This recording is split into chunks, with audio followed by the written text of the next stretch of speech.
Hozir 2060-yil 14-iyun soat 13:40. Ko'rib turganingizdek, jumraklardan bir tomchi ham suv oqayotgani yo'q. Bu holat nafaqat O'zbekistonda, balki butun Markaziy Osiyo davlatlarida kuzatilmoqda. Markaziy Osiyo davlatlarining 50-60% aholisi aynan suvsizlikdan aziyat chekmoqda. Har kuni 100 dan ortiq insonlar halok bo'lmoqda va bularning asosiy qismini bolalar tashkil qiladi. Bu holat qachongacha davom etishi noma'lum.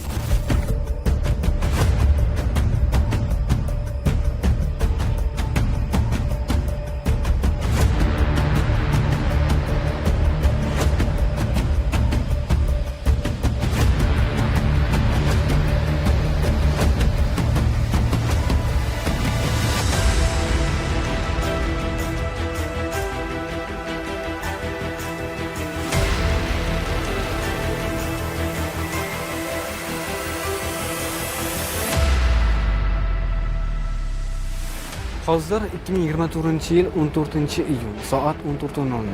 Ko'rib turganingizdek, hamma narsa joyida. Jo'naklardan suvlarimiz cheksiz oqib turibdi. Atrof yam-yashil. Bundan bir daqiqacha oldin sizga kelajakda uchrashi mumkin bo'lgan ayrim ehtimollarni taqdim qildik. Agarda biz hozir jo'naklardan cheksizlik oqib turgan mana shu suvni tejamaydigan bo'lsak, kelajakda qanaqa holatga tushishimiz mumkinligini. Hozirning o'zida yer yuzida 400 milliondan ortiq inson suvsizlikdan aziyat chekadi. Biz bo'lsak, ichimlik suvining 87% qismini qishloq xo'jaliklarini sug'orishga sarflayapmiz.